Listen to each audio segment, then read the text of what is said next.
స్వప్న బామ్మని ఇలా అడుగుతూ ఉంటుంది. బామ్మ ముత్తైదువుల్ని మీరు పిలిచారా అంటే, లేదే నేను పిలవలేదే అని బామ్మ అంటూ ఉంటుంది.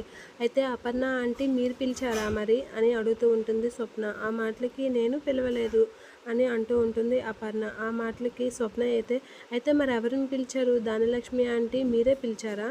మీరే పిలిచి మా అప్పు ఇంటికి తగిన కోడలు కాదని చెప్పేసి వాళ్ళకి డబ్బులు ఇచ్చి నానా మాటలు ఆడించారా?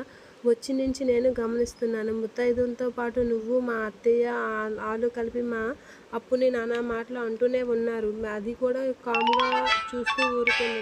అందరిని బయట ఎవరేమన్నా తల పగలగొట్టే మా అప్పు కూడా కామ్‌గా ఉంది అంటే నాకు ఆశ్చర్యం వేసింది. అయినా తను కామ్‌గా ఉందని మీకు నచ్చినట్లు అన్నేసి మాటలు ఎలా అనేస్తారు? ఇంటికి సరిపోదు, నా చెల్లిని అన్నేసి మాటలు అనాల్సినంత అవసరం మీకేముంది అని స్వప్న అయితే నానా విధాలుగా అడుగుతూ ఉంటుంది.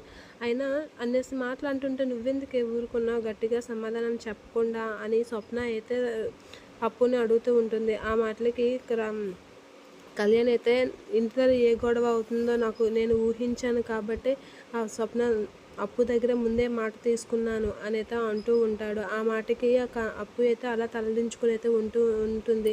చూసావా, భర్త మాట జవదాటకుండా తను సమాధానం చెప్పలేదు. కానీ నా చెల్లెల్ని ఏమనంటే మాత్రం నేను ఊరుకోను.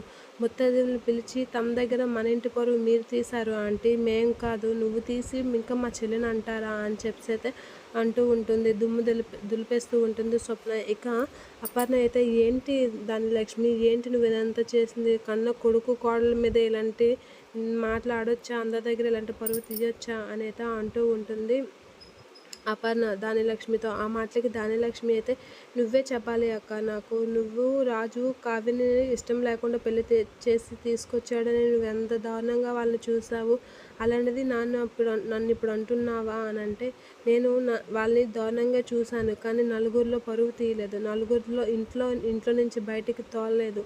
నువ్వు నీ కొడుకుని కోడల్ని ఇంట్లో ఉండకుండా చేస్తున్నావు. ఏం చేస్తున్నావు ధనలక్ష్మి? నీకేమైనా బుర్ర పనిచేస్తుందా లేదా అని అపర్ణ గట్టిగా తిడుతూ ఉంటుంది ధనలక్ష్మిని.